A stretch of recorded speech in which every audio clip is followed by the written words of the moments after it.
Great. So hello, everyone. A very warm welcome to the Collaboration for Healthier Lives, Healthier and More Sustainable Diets Learning series. I'm thrilled to welcome you to this session, second session, which today we're looking at approaches around healthy and sustainable living and regenerative agriculture. So I'm Sharon Bly, and I lead for the Consumer Goods Forum, our coalition of action on healthier lives. Just to make you all aware, of course, in this session, as with all meetings of the Consumer Goods Forum, we will respect the antitrust caution statement, which you will see here on the screen in front of you. So thank you very much in the Q&A session for respecting that antitrust caution statement. So I'm thrilled to be surrounded by three brilliant experts. I've learned a lot in talking to Perrine, Chris, and Tom over the last couple of weeks. So I'm really thrilled to have GlobeScan, General Mills and Danone with us today, and I hope that you will take away as much from this session as I have in my interactions with Perrine, Chris, and Tom. Just some housekeeping before we kick off. We'd love to get your questions and answers. There's nothing off the table. We'd love this to be a really interactive session for those of you who are with us live, but also for those of you who will listen to this recording afterwards. Please do get in contact with me. You have the Q&A function that you can see, or via the chat. If there's something you want to send to me privately and you want me to ask the speakers, do let me know, and I'm happy to do that. We are recording this session and it will be available on the CGF website. And you may have seen that every 6 weeks we're doing one of these learning series. Last month we had a session on environmental labeling, and this session recording will be available on the web link that you can see here on your screens, and I'll send that to all of you after today's session. So just to give you a little bit of context before we dive into the content, the Consumer Goods Forum in our Healthier Lives Coalition, we did want to bring a focus onto our work on healthier and more sustainable diets.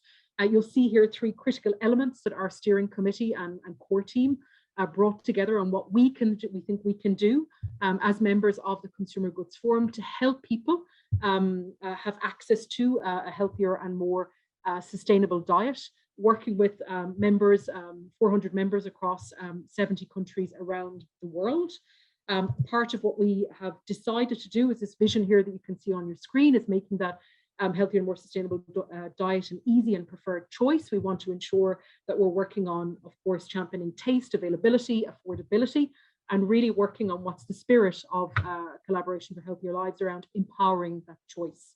We hope to bring all of the thought leadership and ideas that you'll hear throughout this learning series into live interventions through Collaboration for Healthier Lives. And you can see here 2 dates to note in your agenda. We have 2 more sessions planned. The next one is on the 12th of April, which will be around healthier and more sustainable choice in an online environment. And our session on the 26th of May will be on health and food waste and how we can help consumers understand more what they can do. So just a quick, the third session, which will be on the 14th of April. I'll send you again the details to this if you're interested in joining us for that. So finally, as I mentioned, we would love to take your questions. I know Perrine, Tom, and Chris are really excited to have this dialogue with you today as we all learn together on this journey. So please, as we go through the webinar, whether you're listening live or afterwards, don't hesitate to share that with us. So what we're going to do is we're going to kick off with Perrine, who's going to set the scene on healthier and more sustainable living and insights from around the globe. We'll follow up with Tom and approaches that they're taking to regenerative agriculture at General Mills, followed by Chris on approaches that they're taking at Danone. And we'll connect back at the end of the presentations for a Q&A session. So with that, I will hand it over to Perrine, and looking forward to a great session. Perrine, over to you. Thank you, Sharon, and good afternoon, good morning, good evening to all of you. Hopefully you can all see my screen. What I will be giving you today is a few highlights or a few key insights from our global consumer research program called Healthy and Sustainable Living, which gives some great insights into how consumers view food and what is it that they consider as sustainable, healthier and more environmentally food, and therefore what is it that we can take from those learnings to try and identify how we can communicate about regenerative agriculture moving forwards. Healthy and Sustainable Living program. This is a big piece of research that we run, that we've been actually running every year for the past couple years across 30 plus markets around the world, which you see here in dark blue. A robust sample of respondents across each market, which are representative of online panels, about 1,000 respondents per market, with the exception, I think, of Hong Kong and Singapore, where the territories being a lot smaller, the sample size is down to 500. In the case of this specific data that we'll be showing you today, surveying happened over the course of just before the summer, around May, June of last year. So it was pretty much around the fourth, maybe the third or fifth wave of COVID, depending as to where you were based. This is a big piece of research that we've launched back 3 years ago with the sponsorship of many players, including PepsiCo, who might be on the call today, as many other design partners, with the key question that we wanted to answer is how can we mobilize, how can we inspire, can we enable the nearly 8 billion consumers around the world to have a lifestyle that is healthier and more sustainable. And so that's pretty much the key kind of purpose of this program, and I will be sharing with you a few highlights today. First off, let's look at the context in which we're in today.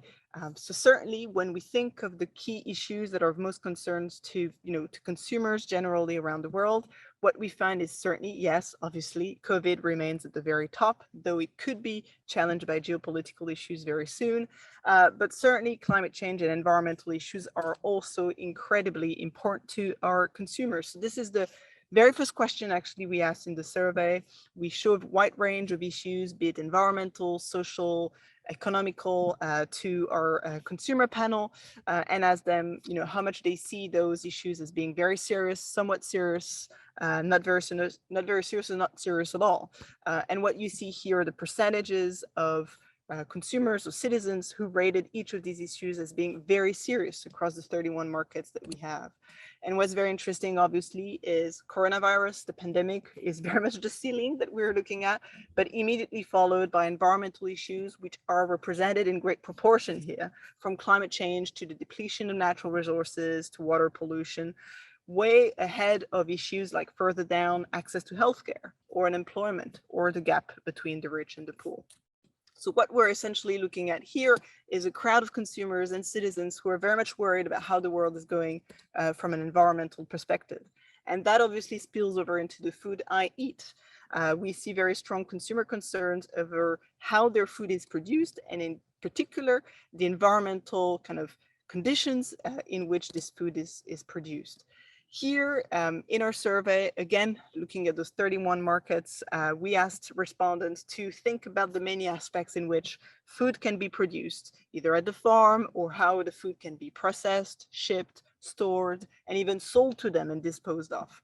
And we asked respondents to tell us how concerned they were about each of these different parts of the food system. And what you can find is at the very, very top, consumers are most concerned about the use of chemical pesticides and fertilizers in agriculture, which is obviously one of the key issues that we're helping to address via regenerative agriculture, followed by the single use of plastic and some other kind of more kind of contextual issues such as hunger or obesity, well ahead of some other issues like, for example, the impact of farming on animal welfare or the transportation of food, which are more towards the bottom of the screen.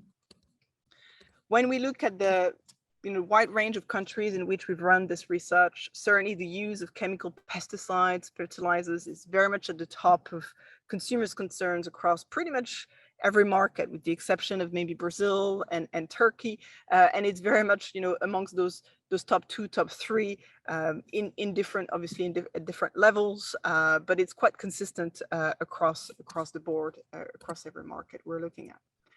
When we also look at the different age groups of consumers, whether they are Gen Z all the way to boomers, what we tend to see is that older consumers tend to be more concerned about these types of issues that quite interestingly than Gen Z or millennial consumers would be. As you can see here, when it comes, for example, to chemical pesticides in agriculture, we have more than 10 points of percentage difference between the Gen Z consumers who are very concerned about this issue at 73%, all the way to 89% for boomers. The same goes for other issues, the likes of single-use plastic waste or other issues, including the impact of food production on human exposure to diseases spread by animals. So what we see overall is a relatively strong ground for consumers being very concerned about the way in which their food is being produced, and therefore how we, through regenerative agriculture practices, can help address those concerns quite forcefully. Now, what are the actors that are being expected to drive this positive change? What we found asking consumers about their views is that it's very much government and food and beverage companies that are expected to drive most positive change when it comes to creating a healthier and more sustainable food system, ahead of agricultural companies, ahead of even people like me, as well as NGOs. And that's very important to address this. And we know that the regenerative agriculture, and I'm sure Chris and Tom will talk about it at length. This is a very big issue that does really require national governments to step in and provide the right level of support and incentives. And that's very much understood by consumers down the road who do not expect companies to go it alone, but very much in partnership.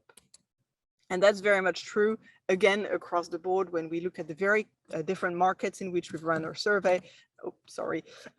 We see that food and beverage companies are very much across the board as amongst the top two actors by market, with some kind of nuances, in particular across Africa, where these food and beverage companies are being seen as less important in terms of their role that they can play around the market. I'm mentioning in particular the likes of Kenya, Nigeria, or South Africa.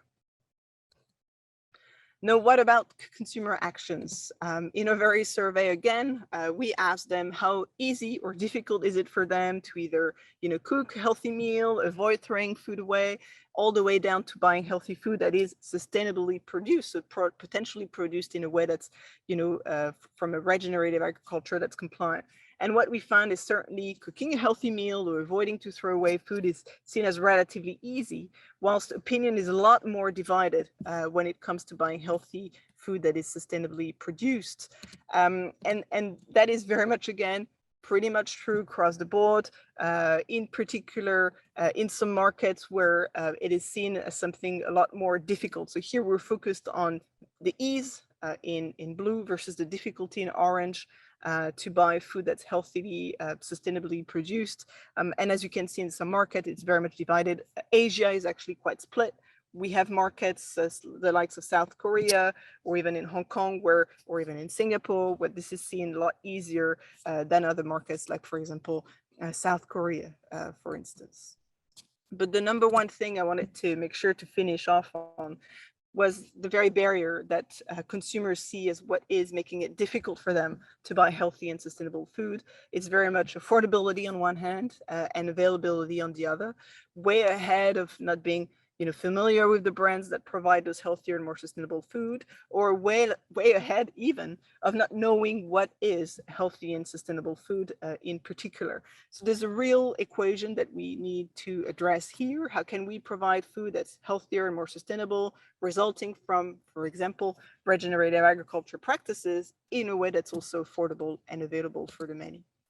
So if I had to summarize what we know and what we can see from the data is that we have consumers who are very worried about environmental issues. And in particular, they're very much worried about how their food, the food that they purchase, is being produced, in particular, the use of chemicals and pesticides. So there's a great opportunity for us to actually tell the stories of how food is produced in a way that is, regenerative from an agricultural perspective. But that is not that doesn't necessarily imply using a specific label on the product. What we see from the data is that usually consumers are very much confused by the number of labels out there. So there's a great opportunity to actually tell the stories behind the food and behind the brands, that as opposed to just adding yet another label on products. This is not a challenge that you're expected even by consumers to solve alone as food and beverage companies. They also understand governments and other players have their role to play. And so that is something we can also think through. And finally, there's still this imperative to try and close the intent action gap by making this sustainable food, these regenerative agriculture practices, ultimately resulting in affordable and available products. As I prepared for this session, I also stumbled upon this new piece of research that has been done in the US across a sample of 1,000 adults. It was done by the International Food Information Council. So it was a survey of US consumers to really drill deeper into the concept of regenerative agriculture. And what I found was very much interesting is very much aligns with what I was just mentioning here, being that over half of consumers say they have heard of organic farming, they have heard of crop rotation or sustainable farming. Yet when we ask them about issues like soil health or even regenerative agriculture, then we get to far lower numbers, around the 19%. So that really speaks to this need of tell the bigger stories, tell how food is being produced. Don't get stuck into naming it reg ag versus other things, because you might lose consumers by doing that. What I also found was quite interesting is also the fact that when consumers think about the two practices for human health, when it comes to them choosing products, it's very much products made without pesticides, which very much aligns with what I've mentioned just before.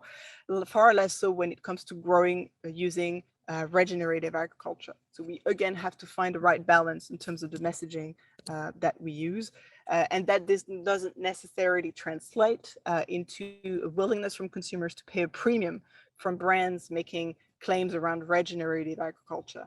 So we got to make sure to be aware of that as well. The affordability, availability issue is quite important. And when we talk about these elements, this is certainly a bonus for consumers, but this may not enable us to make an immediate premium on products. So I'll leave you there. This is not a piece of research that we've done specifically at GlobeScan, but I think could be useful for anyone to look at. I've included the source link over here, and I think Sharon can share the link and the deck with you all afterwards. Brilliant. Thank you so much, Perrine, for setting the scene. And I'd love to jump now into the approach. So Tom, over to you at General Mills, and looking forward to hearing your story. Sure, thank you. That was a good introduction for sure. So let me go ahead and begin. Excuse me. So just a quick glance of General Mills as a company. Before I begin, you recognize a lot of the brands at the bottom of the slide. And so I'll be sharing with you a little bit about how we go after implementing or deploying regenerative agriculture practices and principles within our supply regions that these brands ingredients come from. And so before I begin to really talk about regenerative agriculture, I wanted to talk a little bit about General Mills' climate, science-based target, climate ambition of reducing our overall footprint by 30% by 2030 and achieving net zero by 2050. In order to achieve science-based targets for to achieve these goals, we had to look at our entire value supply chain, so scope 1, 2, and 3 emissions that are within our supply chain. And so we had to look at our ingredients, and what, as a food company, most of our footprint resides upstream from us. If you look at upstream area, agriculture and transformation accounts for over 60% of our footprint. Packaging is another contributor. And if we'd only focus really like internally within our own four walls, you can see that we would not really have a lot of ability or activity to change or implement to achieve our climate ambition. And so as we looked at this several years ago now, I think this was 2015 as we started to put together some of this information, we saw that if agriculture is the largest contributor to our footprint, we need to implement or to act in that space. And so that's where the term, or the project, or as the regenerative agriculture has come from. And as you mentioned, it may not necessarily resonate with consumers yet. We know that a lot of the outcomes of regenerative agriculture do resonate with consumers, and I'll get to that on the next slide. And so when we think about regenerative agriculture and regeneration, we had set a goal several years back now to advance regenerative agriculture across 1 million acres within our supply regions by 2030. And so how do we really approach or think about regenerative agriculture? Really, it's about a holistic set of outcomes on the farm. And it's kind of more so the outcomes that do resonate with customers and consumers, and focusing on the focusing on that as much less so as, say, like checklists on principles. Regenerative agriculture, as we say it, is a principle-based and not a practice-based approach for restoring ecosystem function. And one of the things we talk about a lot with our farmers, our coaches, our trusted advisors, our grain handler, ingredient partners is helping farmers think about their farm as an ecosystem and not necessarily as treating one-off issues that might come up throughout their growing season. We also are focusing on building local capacity to regenerate these livelihoods within supply regions, supply sheds, working with NGOs, working with communities, local communities, working with grain handler and ingredient partners as well. And, really kind of working across that entire food and ag system, as I mentioned, farms, grain handlers, ingredient suppliers, retailers, etc. So the definition that General Mills aligns behind mostly within our company, and this was put together a few years ago as we focus on advancing regenerative agriculture, is that it's a holistic, principle-based approach to farming and ranching that seeks to strengthen ecosystems and community resilience. And so I shared earlier that regenerative agriculture can help us meet our climate ambitions, but our approach really focuses on measuring these outcomes, and these outcomes that you see here on this slide, really focusing on improving soil health. Better soil health is better for farmers, farmer economic resilience. That can resonate with consumers and customers. Increasing or improving or maybe stemming the tide of biodiversity loss. So working on practices that also enhance biodiversity, insect or bird or other types of biodiversity within in and around that farm ecosystem, that farm landscape. Improving water quantity or quality, so reducing water use where irrigation is needed, but also protecting water quality from sediment and runoff, the water that leaves the farm. And then, as I mentioned again, farmer economic resilience. As a company like us, General Mills, we've been around for 150 years, and so we also want to continue to be around for another 150 years. And so therefore we need farmers to be successful over the next as well, and have the means to continue to produce the ingredients that we need. And so I shared that regenerative agriculture just focuses on principles. The most important principle that we see is really this: understand context. And so what do I mean by that? Understand context, as we go out and work with growers and work with our advisors or grain handler partners, the question comes up is like, well, if I'm a dairy farm in Michigan, what do these principles mean to me versus, say, a wheat grower in Kansas or an almond orchard in California? And so understanding from the grower's perspective what he has to work with is really the first step in adopting principles. And so if we start at the top here where it says minimize disturbance, so we approach them that, like, each one of these boxes, the 5 there as you see around the circle, are kind of like a toolbox. And so we talk about minimize disturbance. So no-tilling or no-till systems is one example. So like in the picture, a grower's no-tilling into previous residue. But we also focus on disturbance as being pesticide use. And so if pesticide applications are also considered a disturbance. And so growers can think about, like, okay, so if I'm an organic grower, I can reduce tillage. If I'm a conventional grower, I can reduce some of the pesticide applications that I make potentially. So that's the first principle. The second one, maximize crop diversity, where possible, again, where growers maybe are in a monocrop situation or a single crop or a double crop rotation. Is there opportunities to advance multiple crops within a cropping system or within a crop year? Keeping the soil covered to prevent rain or soil erosion. Leaving the previous crop residue on the surface helps keep the soil cool. Cool soil enables the microbial community to continue to live and function within the soil. Living root in the ground year around, or as long as possible in the year. When we go to the northern climates, it's less likely, so to speak, but the longer you have a living root in the soil, the plant is green, the plant is photosynthesizing, it's collecting sugars and carbon, capturing carbon from the atmosphere, and pumping that carbon back into the soil. And when we're putting carbon back into the soil, that's again where we help reduce our overall footprint. And so that's a positive thing that we're trying to encourage. And then finally, integrating livestock within these systems, where we can, allow for more grazing of cover crops, grazing of crop residue, managing grazing in such a way. We know that there's research out there that shows that, whether it be dairy or beef or whatever other types of livestock production, grazing is a great way to reduce the overall footprint. And so just to kind of think one last time about these the holistic approach, thinking about those practices and principles, and thinking about how can implementing more of these principles help repair broken ecosystems. And so as we look at this picture here on the screen, so we know that on both sides of the road, the soil is the same. We also know that the same amount of rainfall has fallen on both sides of the road. But if you look at the left side of the road, we know the source of this picture. On the left side of the road is very kind of business as usual. So lots of tillage, single crop system, a lot of wheat, a lot of winter wheat and summer fallow. So a lot of tillage, a single crop, no cover crops, and the rain has come and basically ponded up. The water cycle is broken on that side of the field. But if you look at the right side of this picture where it says regenerative there, here's a farmer who's adopted some of these principles, such as no-till, cover crops, leaving existing crop residue on the surface. And the field on the right has been able to absorb that water and act as a sponge, filters the water that might be recharging in the aquifer.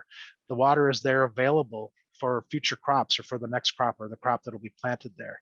The picture on the left-hand side, the water will eventually run off, carrying with it nutrients and sediment and causing water contamination to other surface waters.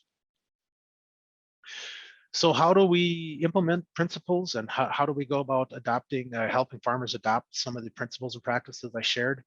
So what we really focus on is like our main supply sheds, as we refer to them, our supply regions, working with grain handler partners and ingredient partners or dairy partners, where we buy a lot of ingredients from. And so in the picture there, we have some of our, cereal brands, Nature Valley, some of our organic brands, a lot of hard red spring wheat out of the Northern Plains, oats for Cheerios example, going there, working with partners. Same within the Southern Plains with Pillsbury, so a lot of hard red winter wheat for baking products, dairy in Michigan, and also dairy in France, and also oat production, for Nature Valley in the EU, and then in Brazil as well for popcorn, peanuts, potato, manioc, those crops as well in Brazil. So go to these regions, these supply regions, identify the appropriate growers, consultants, ingredient suppliers, and put in investments on the ground. Identify those trusted partners. So regenerative ag pilots, I list a couple of states there, Kansas, Michigan, North Dakota, for example, Canada. And what do we do in these, as we identify these scenarios? We focus on education, with growers and consultants. We focus on one-on-one coaching, where we're funding the coaching for growers, building community. We do a lot of biodiversity, soil, water, profit measurement within these regions. And this is really for learning, for deep learning for us as a company, to share broadly around what does it take to develop these regenerative ag pilots. And then just in this bottom box there in Kansas, we're actually working with Ecosystem Service Market, which is another source of income to farmers for the benefits that they're providing, whether it be through carbon and or diversity. And then another example, some of these on-farm soil health demos in other states and other regions, supporting local organizations in other states, soil and water conservation districts, partnering with the government organizations as well, supporting farmer-led organizations in Kansas or Minnesota that focus on soil health and building up the soil as well. And then, like I mentioned, kind of really it's all about that mindset shift and, how we are on this journey and how do we, what do we see as kind of the, the long-term goal. And right now we're still kind of generating, that know-how, the data on impacts and mentorship. And like, what is the best model to share information with growers, building up farmer networks themselves to talk about the principles that work well on their farm, and they can share that with their neighboring farmers as well. We were collecting a lot of data and working with universities on kind of the science of measurement of diversity and water quality, and improvements to soil health and carbon, and translating those learnings both through social media to growers, but customers, consumers, who else along the entire value chain. And we hope eventually that we normalize these practices, and it kind of takes off the hockey stick approach, slow start, and then it just kind of goes in incrementally over time.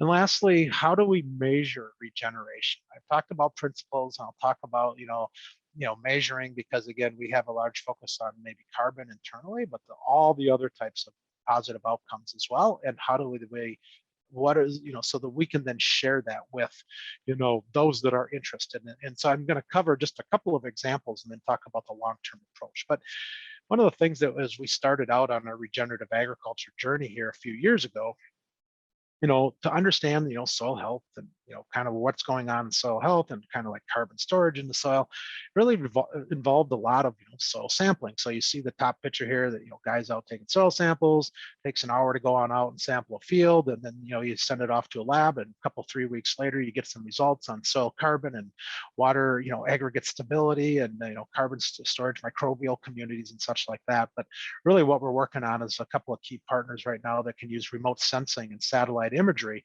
that can understand like what's taking place on the farm. Like, is there no-till, is there living root in the ground? If so, for how long? Do the modeling and provide outcomes.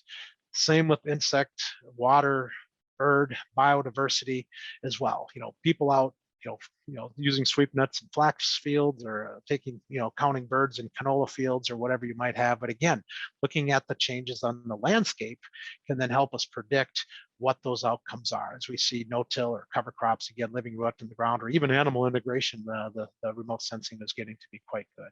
And so here's some screenshots I took from a partner that we do indeed work with, but just kind of highlighting or kind of sharing that as well. So you can see, we can look at a field, was it conventional till? Did they, reduce till or no till?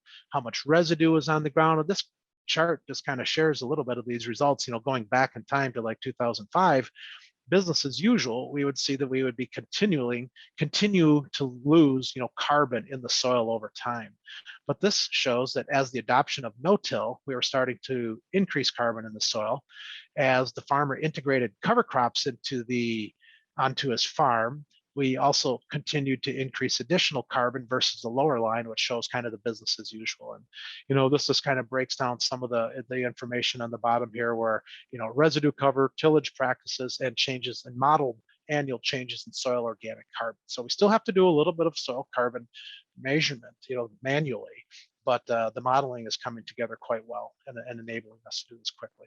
And then finally, just a return on investment regenerative agriculture. Several years back, we partnered with a company called Ecotone Analytics, and this is on their website, the report and this breakdown. But people ask, regenerative agriculture, well, what's in it for me, or what's in it for the grower, or who bears the cost of these practices, but and such. So they did a literature review and worked with other NGOs, and basically what it kind of shows here is that for every dollar contributed towards these principles or practices of regenerative agriculture within a watershed, about $5 goes back to social, environment, and other economic value is generated to those along those supply regions or within those supply sheds. So this example showed that $38 invested on a per acre basis within a community could have an estimated return of up to $189 per acre. And who benefits along the way? The farmer landowner is the largest beneficiary. And this could be through like carbon markets or other ecosystem service payments. Taxpayers benefit, local community members, society, and municipalities as well as a whole. And so there is a lot of benefit there. And again, this is on Ecotone Analytics website if you want to see more of that. And so with that, I am going to quickly stop here and turn it over to Chris. All right, thank you, Tom. Hi, everybody. Chris Adamo with Danone, and let me just quickly share. All right. Tom you stole a lot of my thunder, but I think we coordinated well, so I won't be too duplicative. But I think everybody's going to see a lot of consistent overlap, which I'd argue is a good thing. It shows that there's some general consensus around how to think about some of these challenges. But I'll quickly run through, and I'm looking at time too. And Sharon, I want to make sure we get to some good conversation, so I'll be relatively brief and to the point. But I work on our US team here in Danone and work on a cross-functional team with our procurement, agriculture team, and sustainability team. So we have quite an internal dynamic of experts and people coming together to try and figure out how to make this work within our supply chain. And as Tom and everybody knows, that's venturing into this space. It's complicated, it's complex, it requires a lot of different ways of thinking. And so it's been a fun journey for me for the past 4 years since I've joined the company to be a part of this. Quick snapshot, these are our US brands, North American brands. But again, just to give you a little bit of who we are, some brands are familiar probably to most of you, some may not, but it gives a good sense of our commodities and the type of agricultural supply chains that we're working with. We're over 100-year-old dairy company, so dairy is still our key ingredient, our main ingredient. When we think about greenhouse gases, and we'll talk about this more, it's over 50% of our footprint. But we have a lot of other commodities coming to bear as well. And more, we're a plant-based alternative company as well. So things like almonds, oats, and food-grade soy are key ingredients for us. But this will also give you a sense of kind of where we'll talk about this more, but an end-to-end strategy, how we then think about how to try and communicate this to different consumers through these brands. Happy Family Baby Food Company, I'll point out, is another interesting outlet for us with regenerative agriculture. Just a quick summary of why. Why do we do this? Now, clearly, I think GlobeScan numbers were key, and we're all thinking about what does this mean for our business? What does this mean for our consumers? But there's a variety of different drivers at play here when we think about regenerative agriculture and climate change and water and so on.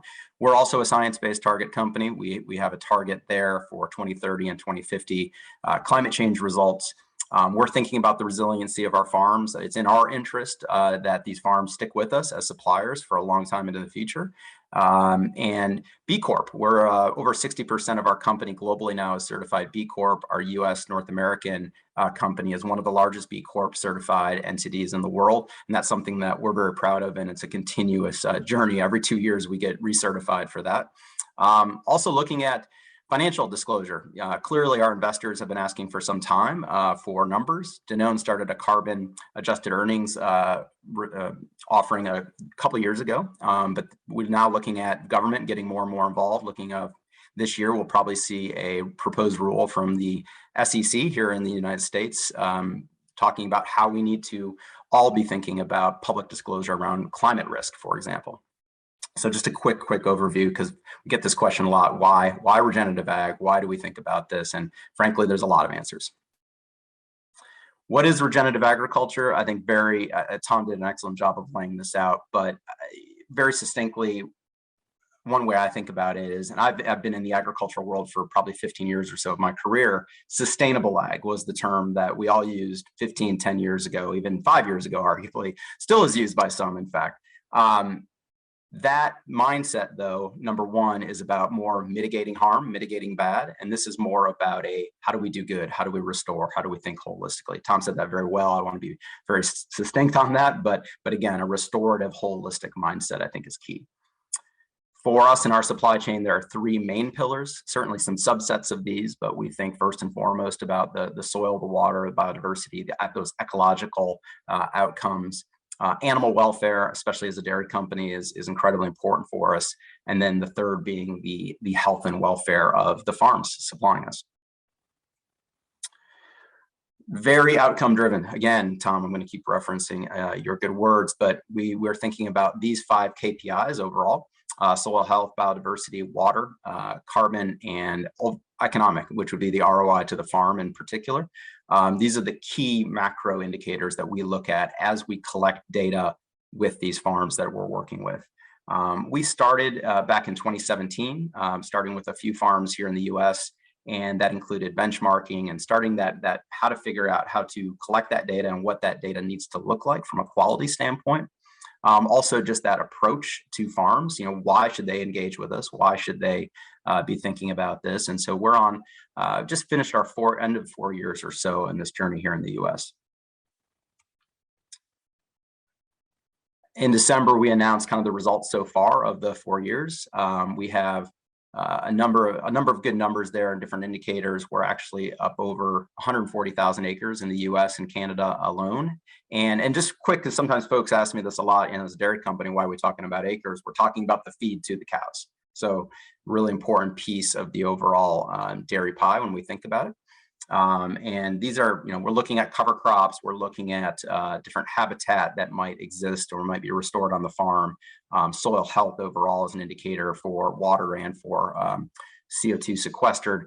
And these are just some of the top line numbers that we've been collecting annually with the farms that we're engaged with.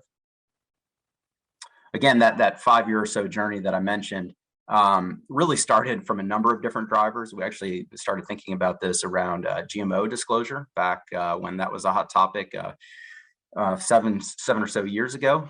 That gave us some experience about how to work with farms and how to transition farms and how to think about a whole variety of different ways to incentivize farms to change practices. So it was actually a really great training ground for us when we started thinking about more about soil health holistically, started thinking about climate change, started thinking about water and so on. Started with a significant but rather modest investment of $6 million or so to start learning, frankly, back in 2018.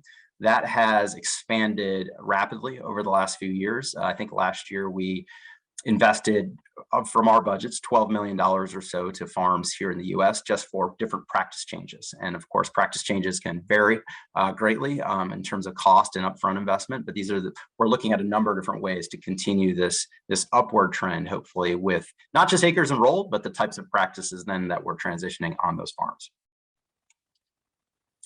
Quick snapshot of where these farms exist. Similar, obviously, we're looking at supply sheds that exist for us, and with dairy, for example, and we have a number of different dairy brands, whether it's yogurts or fluid milk like Horizon Organic. So we have dairy farms sitting in many different places of the country, actually over 550 in the US alone.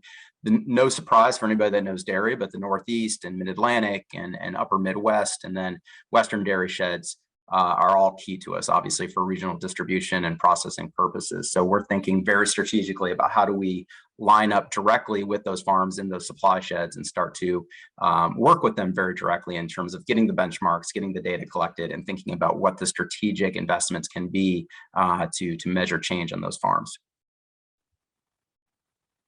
Just to give you a quick, a little bit more of a breakdown on the dairy side in particular. Again, we're working with a couple different dairy supply chains as well. We're looking at obviously organic growers, folks that are doing non-GMO, which includes their cropland, and conventional as well. So we have products that use all three types of milk, and we have to be each one. There's certainly overlap with management and dairy practices that are applicable, but there are some differences too. There are certain challenges that organic may have that conventional may not, and vice versa.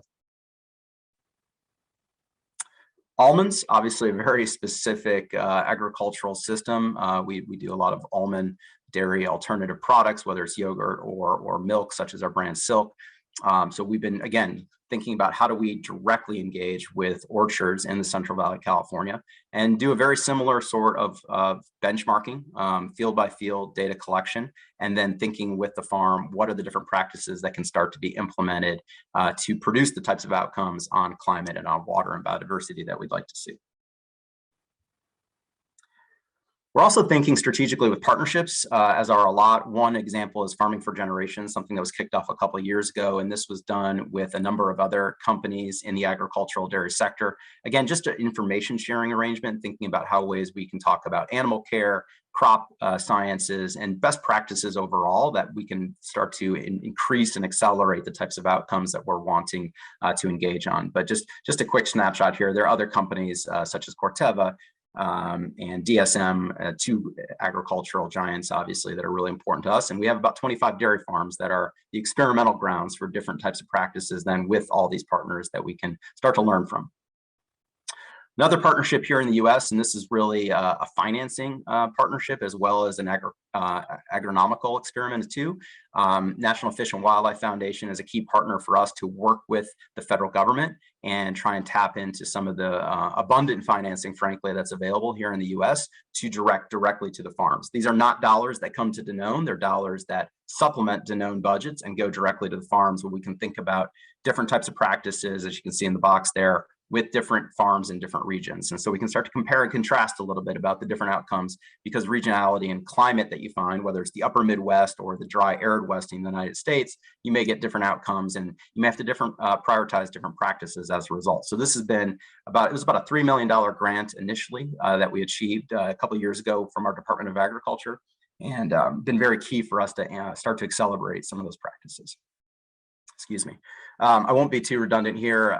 Global scan numbers are far superior, but again, we're looking at numbers too. What does this mean to the other end of the business, which is consumers? So an end-to-end strategy overall, I think very consistent here.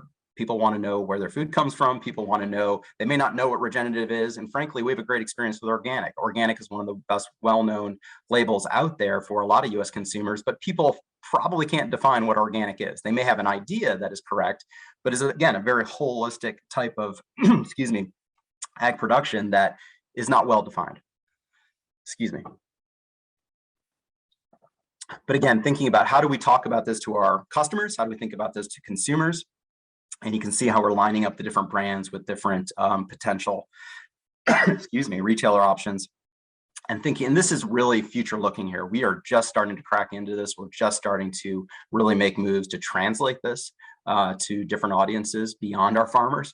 And one of the best examples of that is with Horizon Organic. And I'll be super brief and try and wrap up here for discussion. But if you go to our website, Horizon Organic website, there's a fantastic bit of information there about what it means for us as a brand with our farmers and in the brand itself to become carbon neutral by 2025. And this is a huge effort of ours that, again, will amplify a lot of the work we're doing in the supply chain with farms on a regenerative basis, and all the other bits and pieces that go with it, with transportation, packaging, and even carbon offsets to a certain degree.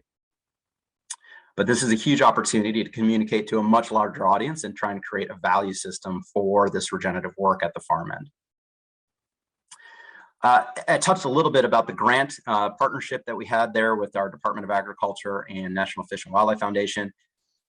I want to call it irony, but advocacy is a key part of this as well. Getting policies in better place, working with coalition partners, nonprofits, and others to refine some of those assistance programs within our Department of Agriculture so that farms and our supply chain efforts can more readily take advantage of it. This is one effort. Again, you can go to our website, foodpolicyalliance.com, but the Sustainable Food Policy Alliance is something we started 4 years ago with these 3 other companies, Mars, Unilever, Nestle, to be better advocates, not just for regenerative agriculture, but climate change as a whole and also other issues. But I just use this as an example of something where we engaged in legislative efforts called our Farm Bill back in 2018. We're able to refine some of the programs there so that supply chain efforts could better engage so that we could target these dollars to the farms we work with. And that is the quick, rapid overview. And with that, I will leave it there. But I think just a quick summary. I mean, obviously, accessing farms, getting quality data so that we can measure outcomes as best as possible. Creative financing options would be another. And then the fourth sum up would be working with brands, getting that out to our customers and consumers so that we can see the full scope of value on this. Thank you. Brilliant. Thank you so much, Chris, Tom, and Perrine. And we have plenty of questions coming in. We'll try and get through all of them. And if we don't answer your question, I promise you, I will reach out to you following the webinar. So hugely multi-stakeholder collaborative approach needed. And Tom, the first question is to you. It was on your overarching commitments that General Mills has made. Can you tell us about the percentage impact of packaging and what type of materials or type of energy is used for their production? Oh, so yeah, so I'm not a packaging person. My background is a research agronomist. I work in the agriculture field. I think the question I'm reading right now, because of Scope 3 Science-Based Target Initiative, I think it would include both the material and the energy that is used to produce the packaging. And so, yeah, we have dedicated teams focusing on this topic as well. Because of the single-use plastic use that's associated with the food industry, but then also the footprint associated as well. So yes, we are going after that as well. Great. And then there's Kira has asked a number of questions here around. You've all mentioned it, bringing this or translating this reality to to consumers, how are we defining it? We've seen there can be different approaches. How are we communicating to customers? We're maybe at the start of a journey, and is it something that's understood? And Kira asks how, regenerative by name is to regenerate. How can we prove or show this through product ingredients? And maybe if you want to add a little bit more around how you're doing this to consumers and trying to understand, do they actually fully understand the approach? And one other comment she makes is that there is maybe a lack of, there's a lack globally of clear policy today on this. I don't know who wants to start with that. Chris, go ahead. I mean, I'll take a quick stab. Again, I think Horizon Organic is just one example where that's one of our more forward-leaning brands and efforts to communicate. Obviously, I would say, look, corporate communications only goes so far to the consumer audience, right? In fact, it's probably pretty negligible or minimal in terms of overall impact. So we're all trying to sell food here. So that via the brand mechanism and marketing, I think are going to be absolutely key to making this work. And it can't just be for adding another premium on or premium products. I mean, we have to see it. We'll see it more in other products of ours, such as Oikos yogurts and Happy Family baby food. And we need to see it across a number of different outlets.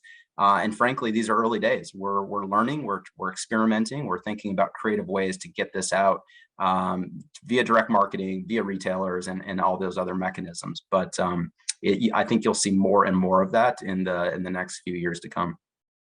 Yeah. And I would just also add that I don't think, because of the early stages, we're not necessarily focused on saying, like made with regenerative ingredients, because to your point, that there is no such thing as that right now. Our focus is on, advancing the principles that then have positive outcomes and talking about that with customers and consumers, because I had mentioned earlier, really, nobody really understands what regenerative ag is or sustainable ag. Those terms aren't well defined per se, but the outcomes of these practices we know we can measure and quantify. Carbon stored, soil health improved, organic matter increased, biodiversity better, water quality, less sediment and nutrient runoff, those types of things. Do consumers or customers care about all or any of those things? I mean, that's kind of TBD. Corinne covered that, but some of those things do resonate. Yeah, healthier pollinators, sure, that does resonate. So that's what we're focusing on, are those types of outcomes, and not necessarily about the ingredients, because we don't have identity reserve supply chains throughout a lot of our commodities that we purchase. That actually just reminded me of a good example, just to quickly add on that. I mean, we have a brand, Silk Almond Milk, for example. We'll be talking about pollinator habitat. That resonates with that brand. That's just one component of a regenerative agriculture strategy. So I think brands may pick out different items or different outcomes to talk about, and they may or may not use the word regenerative in some cases. I think at the end of the Great day, point. Yep.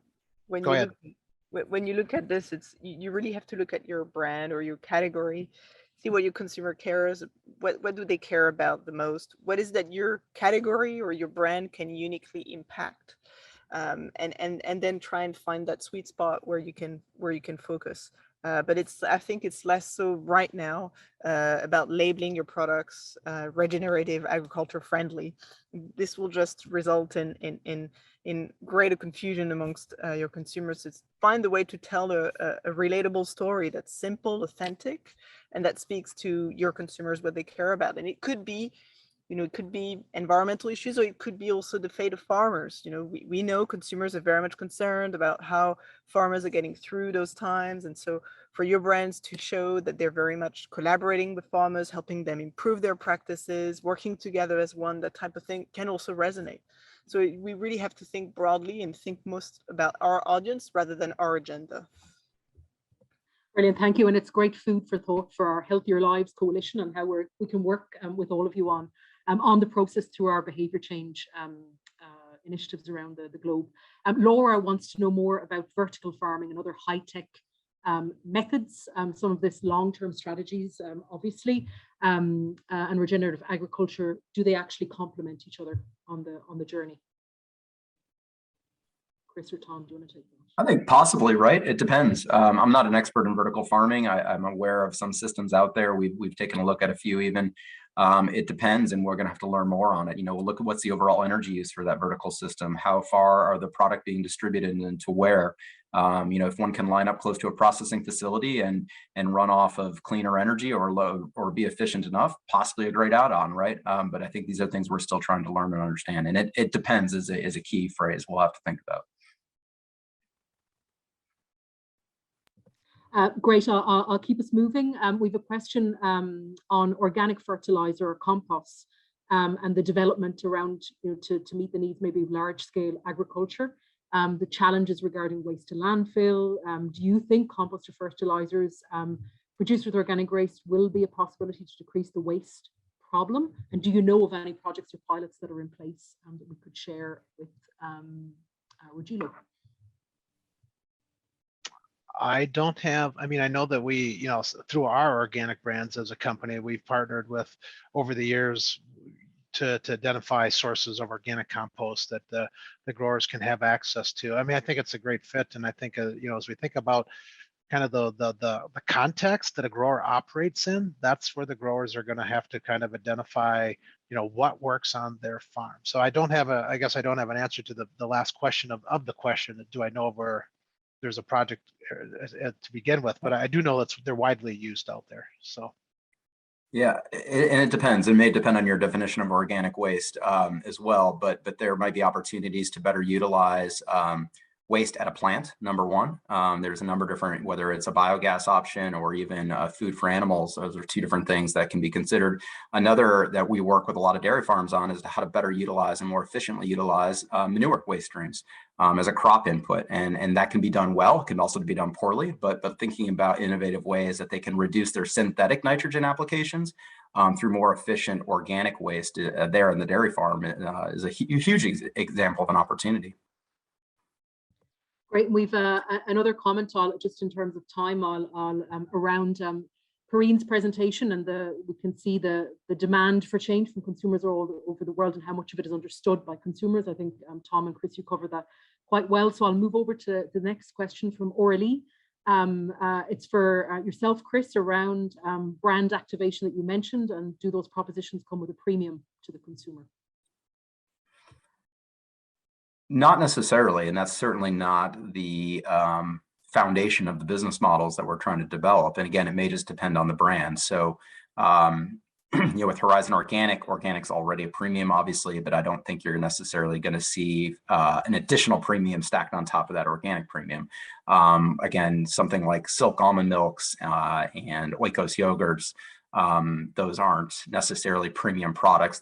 I think you can argue those are conventional or more at a conventional price point for most consumers. So not looking to do that there, but you might see in certain SKUs here or there that may be a premium based on whatever the brand may want to communicate. Again, it depends, but certainly not the core of the strategy.